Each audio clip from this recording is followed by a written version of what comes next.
The ocean stretches beyond the horizon, calm, endless, ancient. It looks empty at first glance. Listen longer and you'll hear it breathe. Beneath the glitter of light, there is a patient silence, a memory that never sleeps. Every wave carries fragments of a story. Long before Atlantis was a whisper, before the first stones of Egypt rose from sand and sun, there was another world, vast and alive. They called it Mu. Legends say it was a continent of green valleys and white temples, terraced cities on sea cliffs, harbors crowded with long canoes. Its people mapped the sky, counted seasons by the pulse of tides, and carved their laws into pale stone. Priests greeted dawn with salt on their hands. Sailors read the night like scripture. The sea was not a border, it was a road. Then the ground shivered. Volcanoes grumbled, reefs hissed with sudden foam. The air thickened, waiting. A wall of water gathered beyond the blue and began to move. Stones that had stood 1,000 years answered with a low, impossible sound, and the terraces trembled. Some prayed, some ran, some watched the horizon darken. The first wave lifted the harbors like toys. The second broke the temples. The third pulled the streets downhill, dragging lamps and voices into the throat of the sea. Night fell quickly, as if the sky had been doused. When morning came, there was only water, enormous and bright. The cities were gone. The harbors were seams of darker blue. The ocean closed its lips and resumed its breathing. Centuries turned to millennia. Across scattered islands, on coral atolls and volcanic ridges, people still told the same story. Of a homeland that drowned, of teachers who vanished, of maps that ended at the edge of memory. They kept the lost to a single syllable, Mu. Listen, the tide repeats it, Mu, in the hush before dawn. The ocean remembers, and sometimes when the wind is right, it speaks. Across the wide Pacific, far beyond the lines drawn by modern maps, every island carries a fragment of the same dream. Different tongues, different gods, yet the story never changes. It begins with a paradise and it ends beneath the sea. On the islands of Polynesia, the elders speak of a motherland they call Hawaii, the place where all voyages began. From there we came, they say, following the stars of our ancestors. In their chants, Hawaii is not a myth, but a direction, eastward, toward a world that sank before memory. The canoes of their gods crossed the waves from that vanished land, bringing fire, tools, and the gift of speech.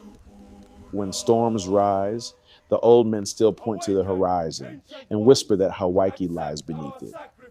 Thousands of miles to the north, in the temples of Japan and the stories of Okinawa, another memory survives. Fishermen tell of Yonaguni, a stone city resting just below the surface. Its steps descend into darkness. Its corridors vanish into coral. Divers who swim among its columns say it feels less like rock and more like architecture. The local priests call it the Gate to Mu, the place where the ocean first swallowed the world.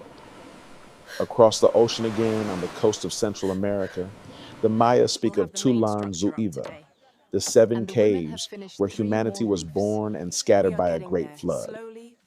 The Incas remember Paititi, a hidden kingdom beyond the jungle, founded by travelers from the east, men of pale skin and luminous eyes. Their temples face the sunrise, toward the direction of the lost continent.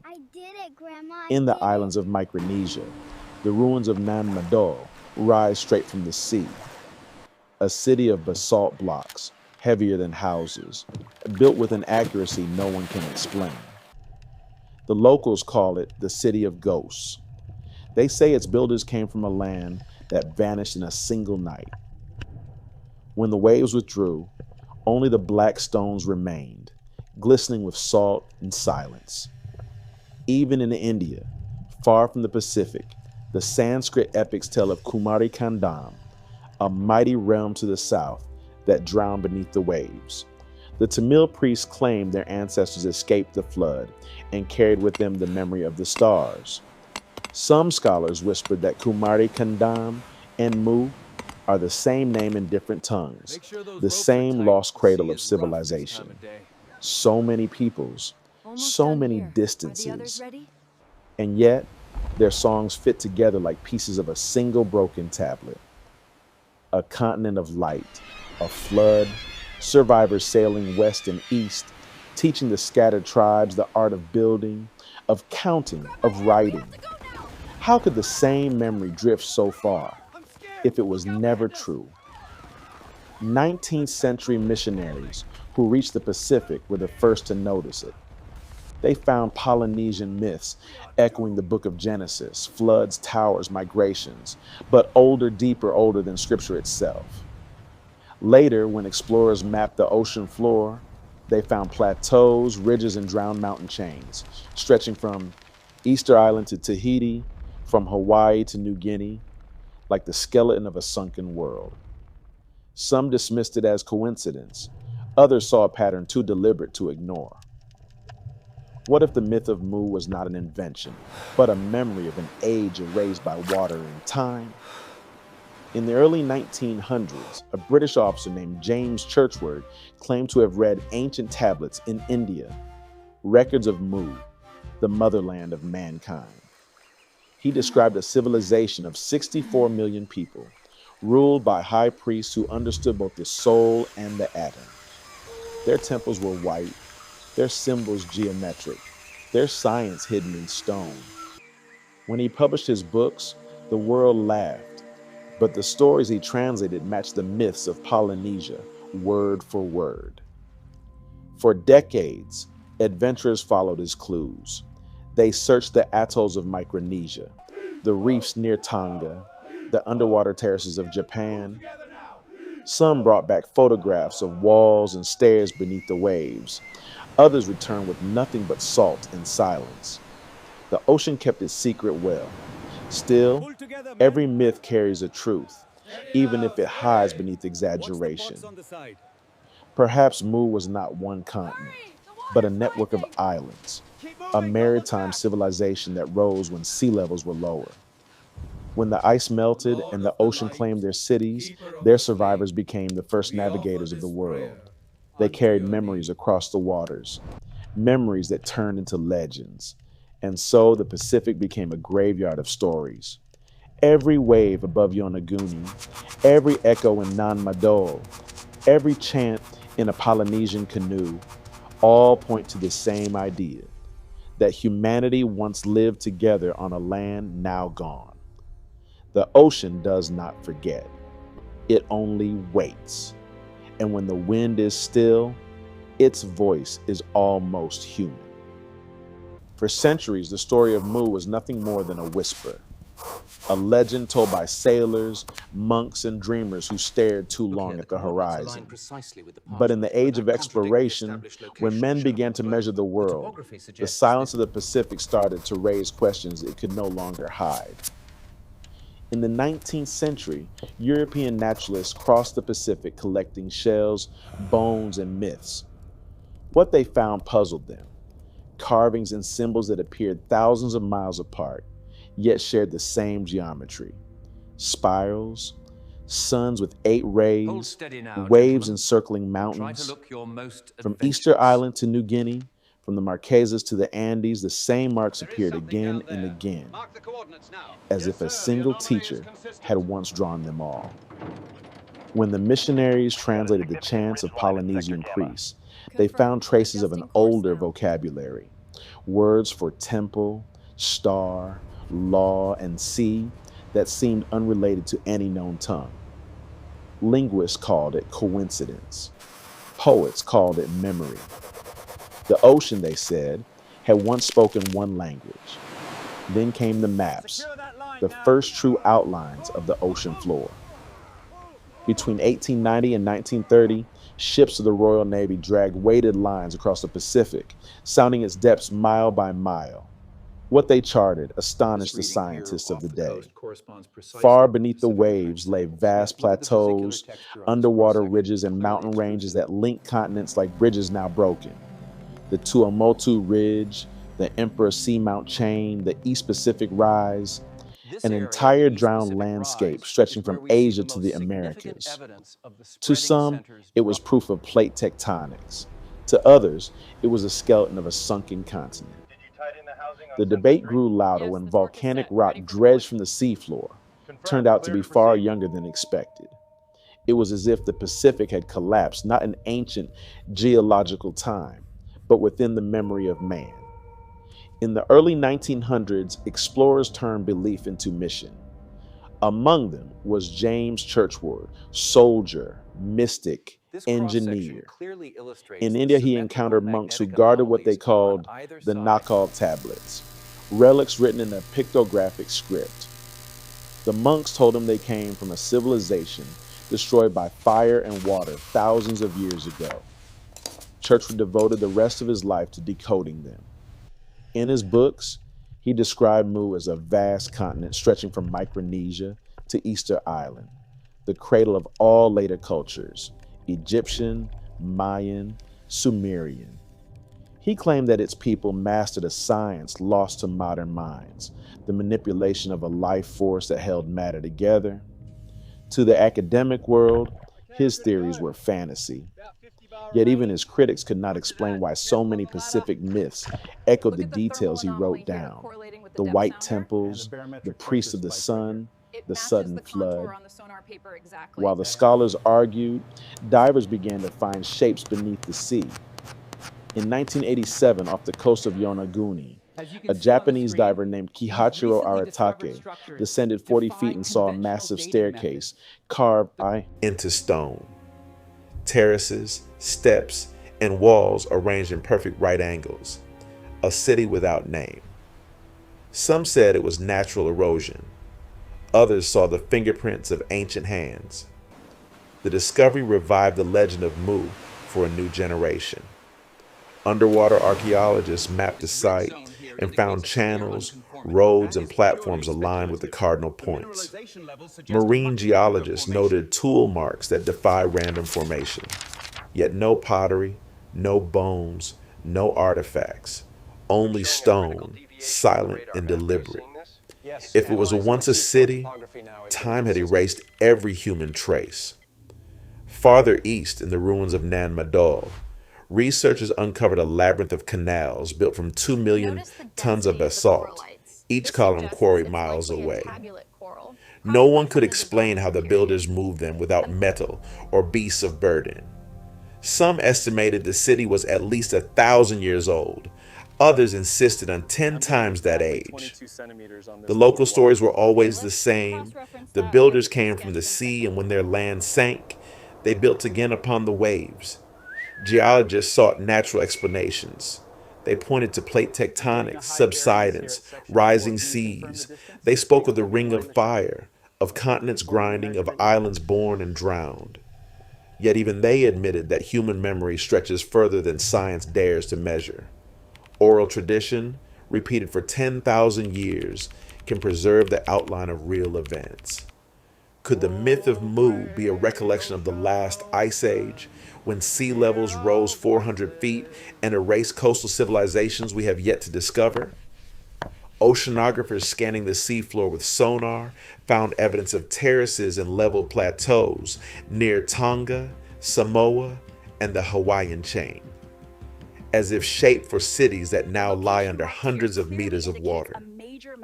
Near Easter Island, they traced the remnants of submerged volcanic cones flattened by waves long after they should have been buried. Something in the ocean's history did not add up. Archaeologists in Peru uncovered carvings of bearded men steering reed boats long before contact with the old world. In the temples of Tiahuanaco, thousands of miles from the Pacific, symbols identical to those of Polynesia appeared on stone gates. In the Andes, myths told of teachers who arrived from the sea carrying rods of light. The coincidence grew heavier than disbelief. Meanwhile, modern science began to catch up with legend in ways no one expected. In 2021, satellite bathymetry revealed vast submerged shelves off the coast of Micronesia, land masses that had been above water as recently as 12,000 years ago, when the Ice Age ended. Human tools discovered in nearby caves were dated to the same era. The numbers aligned too neatly with the old stories of floods and migrations. And then came the question no one could silence. If Mu never existed, why does the earth keep revealing fragments of its shape? Why do so many myths separated by oceans describe the same fall of light, the same trembling of the ground, the same people who watch the sea rise to devour their world? Skeptics remind us that humans love patterns, that we invent connections to feel less alone in time. But maybe it's the opposite. Maybe the patterns remain because they are true. Civilizations rise, the ocean takes them, and we tell their stories again under different names. Atlantis, Lemuria, Kumari Kandam, Mu, each one a reflection of the same wound. In the depths of the Pacific, amid the silence of pressure and cold, lie continents of memory, mountains that once saw sunlight, valleys where people once walked, cities now inhabited only by fish and time. We call them myths because it hurts to think they were real. Yet the instruments of science keep finding shapes that resemble architecture, symmetry where chaos should reign, order beneath oblivion. Perhaps Mu was not a legend born from imagination, but the last human attempt to remember what the sea erased, a whisper that began when the water rose and has never stopped since. And as the cameras of deep sea explorers descend into the dark, beams of light sweep across stone that should not be there, edges too sharp, angles too straight. For a moment, the Pacific glitters like glass, and one could almost believe that the continent of Mu is still down there, sleeping, waiting for the world to remember. Before the flood, before the silence, the world of Mu stretched from one horizon to another, a chain of emerald valleys and shining coastlines under a sky so clear that the stars could be read like scripture. Rivers wound through gardens and terraces carved into the slopes of white cliffs. The air carried salt and music. The cities glowed at night with lamps of polished stone filled with firelight reflected in pools of water. In those days, the people of Mu believed the ocean was alive. They called it Kala, the breathing god. To them, the sea was not an enemy, but a spirit that gave and took in rhythm with the stars. Every morning, the priests of the Sun Temple climbed the eastern towers to greet dawn with open palms, whispering the hymn of balance. What the sea gives, man must honor. What the earth builds, man must protect. Their civilization was a tapestry of order and ritual. Streets ran straight and silent, lined with pale columns engraved with spirals and waves, symbols of the cycles of life. In the heart of each city stood the ziggurat-like temples where astronomers charted constellations through polished discs of obsidian. They believed that the stars were windows through which the spirits of the ancestors watched the living. Children learned geometry by drawing circles in wet sand. Farmers measured time by the color of the tide. Architects built their homes to face the wind, not to fight it. Nothing in Mu was wasted. Even the smallest pebble was placed as if it mattered. The people were tall, copper-skinned, their garments woven from sea flax and dyed with crushed shells. Around their necks hung amulets of gold shaped like waves or the spiral of a shell, the mark of their god. They spoke a soft language, full of vowels and breath, designed to mimic the rhythm of waves. When they greeted each other, they touched foreheads, a gesture that meant, "I remember you." Knowledge flowed through the temples like tides. There were schools for healers, engineers, navigators, and stargazers. The priests kept tablets of white clay, etched with diagrams of the sun's path, the phases of the moon, the timing of eclipses. Their ships crossed the Pacific long before any other civilization dreamed of open water. Guided by stars and the pull of magnetic stones, they reached distant islands, bringing with them fire, seed, and song. But wisdom can become pride, and pride, blindness. As centuries passed, the harmony that once bound Mu began to fracture. The priests argued over signs in the heavens, strange comets, tremors beneath the earth, tides rising higher than memory. Some claimed the gods were angry. Others said the planet itself was shifting. But the temples continued their rituals. The people continued their harvests, and the warning went unheard. On the western shores, where mountains met the sea, fishermen began to notice the water pulling away from the land farther each day. Animals fled inland. Birds flew north and did not return. The sunsets turned red, not the red of beauty, but the red of ash. Still, the markets were full. The songs were sung, and the priests promised balance would return. In the final years, the air grew heavy and strange. Lightning flickered on clear nights, and the ground beneath the great temple quivered with deep, distant thunder. In the observatories, astronomers marked new cracks in the Earth's skin. They etched them on maps, thin, uncertain lines that cut across the continent like veins of fire. Then came the season of endless rain. Storms rose without wind, and the ocean began to move in ways no one had ever seen. From the towers of the capital, people watched the horizon darken into a wall of water. Some fell to their knees, others climbed the temples to sing. They believed that if they could reach the right note, the frequency of the earth's heart, they could calm the waves. At dusk, the first tremor struck. Mountains shifted, rivers reversed, and the lamps in the temples shattered in unison. The high priest lifted his arms to the storm and whispered the final prayer. We return to the sea from which we came. The earth answered with fire. The coast split open. From the cracks poured light, molten and red, flooding through the streets. Towers leaned, terraces collapsed, and the ocean, drawn back by the quake, gathered itself for the final blow. When it came, it was not a wave, but a mountain of water, black, luminous, alive. It rose above the temples, above the cliffs, above every voice that still sang. In the capital, the last survivors climbed the Star Observatory. They placed tablets, scrolls, and maps into sealed stone chests and lowered them deep into the chamber beneath the floor, a vault meant to protect knowledge for another age. The sea struck moments later. The city was gone before the moon rose. When the storm ended, only fragments remained. Peaks became islands. Valleys became reefs. The temples of the east vanished entirely beneath the waves. For weeks, smoke and mist covered the sky, and the sound of the ocean was the sound of mourning. Generations later, survivors who had fled by sea reached the edges of other continents. They built new homes, smaller, simpler.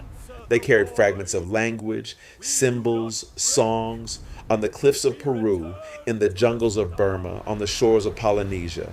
The same spiral, the same wave, carved into stone by hands that still remembered. Over time, Mu became a word spoken softly, a prayer, a lament, a myth. But those who carried its memory never forgot that their world had once stretched farther than the eye could see. They said the ocean took their land, but not their voice. And through them, Mu continued to breathe, in stories, in temples, in the rhythm of waves that still echo against the coast of the world. The ocean remembers the names of its children, and when it exhales at dusk over calm water and dying light, it sounds almost like a heartbeat, faint, steady, eternal, the pulse of a continent that refused to die. Morning returned to the Pacific as if nothing had happened. The water lay calm again, smooth as glass, hiding the ruins of a continent that once sang to the stars. Where mountains had touched the clouds, only waves rolled now, whispering through coral and stone. The light of the new sun fell upon an empty horizon, and for the first time in 10,000 years, the ocean kept a secret too large for the human tongue. Time, that slowest of oceans, began to close over Mu. Sediment buried the temples, coral claimed the statues, and the songs of the survivors scattered across the winds. But nothing is ever truly lost. Memory is heavier than stone. It sinks deeper, lasts longer. Centuries turned into ages. The survivors of Mu became wanderers of the sea. They followed birds, currents, stars. They reached new lands and with trembling hands built fires in foreign soil. They taught their children to look east when they prayed, toward the water and to listen for a sound like breathing. They carved spirals into rock, a symbol of the tide, of return, of remembrance. In time, the memory changed shape. The name became shorter, softer. Mu became myth. Myth became story. Story became silence. But the silence still glowed faintly beneath the skin of the world. When archaeologists of the modern age began to dig, they unearthed fragments, not enough to prove, but too much to ignore.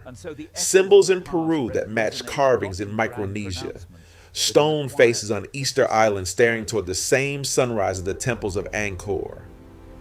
Ancient flood legends in deserts that had never seen rain. Each discovery was a heartbeat under the sand, a reminder that the world once held more than history remembers. Scientists mapped the planet with satellites and saw patterns in the ocean floor, ridges that mirrored trade winds, valleys shaped like drowned coastlines. They called it coincidence, but the maps looked uncannily like stories made flesh. The drowned ridges were where the myths said cities once stood. The same geometry, the same curve, the same ghostly outline under blue. And still, the ocean resists confession. It guards its secrets with pressure and saw, with the silence of depth where sound dies and light bends. Even the most advanced machines return from the abyss scratched and blind. Every camera shows ruins that might be rock, or might be memory. The deeper we look, the more the sea becomes a mirror, showing us our hunger to know what came before. Perhaps that is the true legacy of Mu, not its temples nor its kings, but its disappearance. A lesson carved into the bones of the planet, that nothing made by hands is stronger than the earth itself. Civilizations rise like tides, bright and brief, and the water always returns to claim its due. Yet, in that endless cycle, there is beauty. Without the flood, there would be no islands. Without loss, no story. The sea erases, but it also connects. Through it, the descendants of Mu circled the world, carrying fragments of language, of art, of knowing. Their memories shaped the myths of Atlantis, Lemuria, Shambhala, different names for the same wound in our collective soul. Stand on a shore at dusk and you can feel it. The horizon glows gold, the wind thick with salt and memory. Somewhere beneath the surface lies a mountain that once held a city, a valley where fire burned to warm the first songs of mankind. Close your eyes and the sound of waves becomes a heartbeat, steady, ancient, forgiving. The ocean has no need for monuments. Its temples are motion, its prayers are foam. Every wave that breaks is a word from a language older than any book. We have spent centuries trying to translate it, to give it shape, to fit it into our history. But maybe the truth of Mu is not meant to be proven, only remembered. As the camera of our imagination sinks once more beneath the surface, light fades to blue, then black. Where did it go? Out of the dark what rise secrets the did it take outlines with of it? towers, terraces, and steps, blurred by time but still standing. Fish drift through doorways where people once prayed. Seaweed sways like banners of forgotten kings. And somewhere in that silence, between current and stone, the world that was Mu continues to dream. It dreams of sky. It dreams of children tracing spirals in the sand. It dreams of a future civilization that will learn to listen instead of conquer, to build with rhythm instead of walls. The sea will show them fragments, and they will call them mysteries. When the screen fades to white, when the last echo of the narrator's voice falls away, only one sound remains: the slow inhale of the tide. It comes forward, breaks softly, withdraws. And in that motion, if you listen carefully, the ocean says a single word, a name carried across 10 millennia, a name too simple, too human, and yet too eternal to vanish. Mu?